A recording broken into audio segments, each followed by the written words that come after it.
Welcome back, Year 3 and Year 4. We're reading a story called Clive. I read chapters 1 and 2 on Tuesday, and today I'm going to read you chapter 3 and chapter 4. So sit back, relax, find a comfortable spot, and you can read along with me or just listen.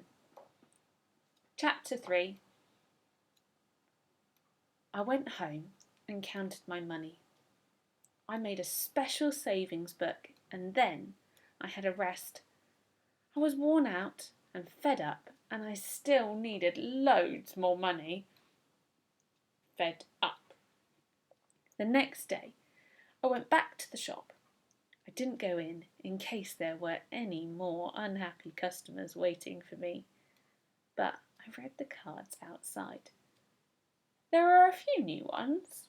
For sale, set of dining chairs by family moving, house with solid wooden bottoms, 10 baby rabbits, £3 each for quick sale, dog walker wanted. Give my dog one good walk a day and earn extra pocket money. Yes, that's the job for me. I wrote down the address, asked my mum, and went round to see the lady.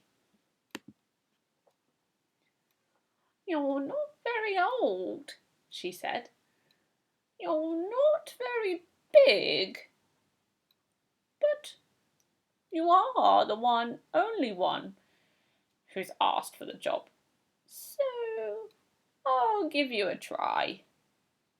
Here's his lead, and here's Toodles. Now, just take Toodles once around the park, and then bring him straight back home. Don't get him tired. Don't get him dirty. Remember, once round the park and then straight back home. She told me what to do over and over and over again. I wish she'd told the dog. Toodles had a mind of his own. We went once round the park, no problem. But then Toodles decided to go round again. No, Toodles! And again. And again. We visited the ducks. Toodles liked the water. Splash!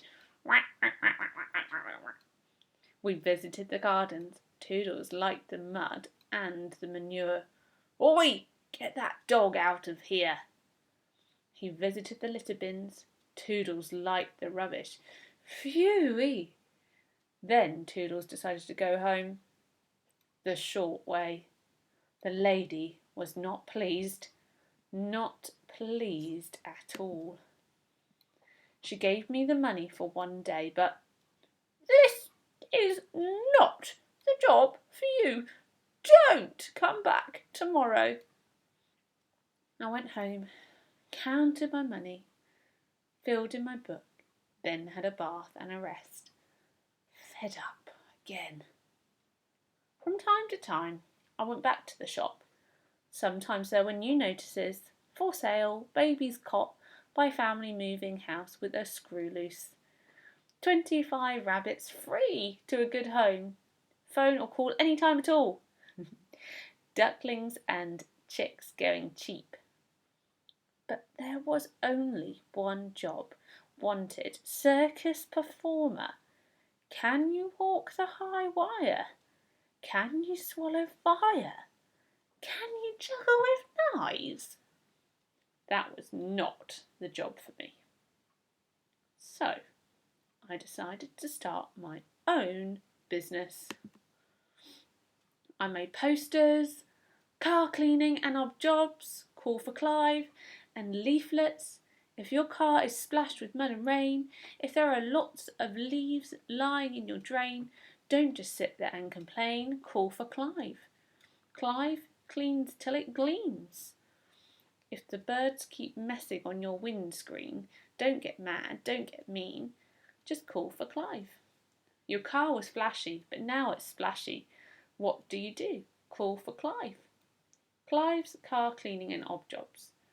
I borrowed some equipment, a bucket, a sponge and a cloth, and off I went. I was doing very well. Very well indeed, when I had a bit of a, a accident. I was quite lucky, really. I didn't damage the car. I didn't fall in the pond. I did break a few things, though. I said, I'm very sorry. It was an accident. I'll pay for the damage. And I did.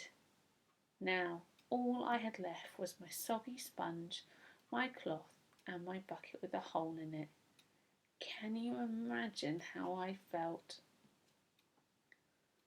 I was trudging home by the park when I heard, Toodles, come back! Then, oh, keep that dog under control!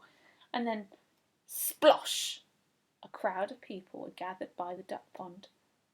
I went to have a look and got there just in time to see a man crawling out of the water. He was wet and covered in weeds. He didn't look happy at all. Gaz and Rick were trying to pull Toodles away and apologised to the man at the same time. Sorry, we're just looking after this dog. Are you okay?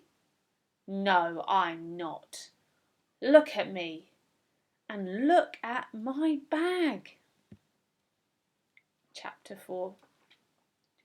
There, in the middle of the pond, was his bag. It was bobbing about slowly and drifting around in circles. It's full of very important papers, said the man. Oh no, it's going to sink.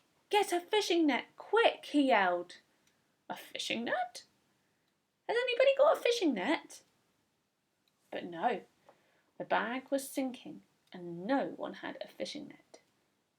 But I have an idea. I used my cloth, my bucket with a hole in it, and a long stick, and got it! Thank you, thank you, thank you, said the man. You've saved my bag and all my papers and money. I would like to reward you. He put his hand into his soggy bag, and I held my breath and wished. Money, money to buy my trainers. Then he pulled out a little soggy card with an address on it. Pop in and see me, he said. And then he went, leaving nothing behind but a patch of damp grass and some duckweed. I went home and told my mum all about it. Well, you had your wits about you, but you're not going calling on strangers without my say-so. Oh, Mum. No, if you want to go, I'm going with you. So I had to wait till Saturday when she had the day off work. In a way, I was glad she'd come. It was a funny sort of place. It was a big warehouse in a side street, huge and dusty and full of boxes. A bit spooky. Hello there! I've been waiting for you to turn up. This is my mum. I turned to my mum, but she wasn't listening. She was staring at a huge heap of boxes. It's those trainers you're mad about. Piles of them. The man was busy telling me all about his job. I bring in all these things, some from other countries, and I sell them to shops. I've seen some in shop windows, I said. Would you like some of these? Do you think they're nice? Nice? They're brilliant. They're fantastic. They're cool. Help yourself to a few things then, said the man. Oh, we couldn't, said my mum. Yes, we could. Yes, we could. Yes, you could, agreed the man. Your boy saved me a lot of money and a lot of trouble. I want to reward him. So I got a cap and some jeans, a t-shirt and the trainers. Cool. In my new shirt I felt brighter. In my new shoes I felt taller. I looked the way I'd always felt. I was cool Clive, the coolest kid alive. I hope you enjoyed that story. Here's a little note about the author. She says, I write all sorts of stories and I also like to write poems, so I particularly enjoyed writing Call Clive, a story which has rhymes and raps in it. I often visit schools and I got the idea for the story when I was talking to a group of children. I noticed they were all wearing famous named trainers, all except one. I decided to write that boy's story. Okay, I really hope you enjoyed that story. If you want to sit and chat about it or have another listen to it again, you can go back to the video on Tuesday and start it again. You could also think about these questions. Which of Clive's jobs did you like best and why? I think the funniest was the dog walking job. And look at the notices on pages 14, 25 and 31.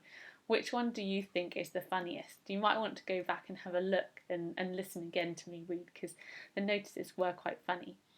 You could also do this quick quiz. What was Clive's first job? Was it delivering pizza, delivering newspapers, or babysitting? Number 2, why was the bag in the pond important? And number 3, what did Clive choose as his reward? Okay, lovely. Take care, year 3 and year 4, and keep working on all of your home learning for this week.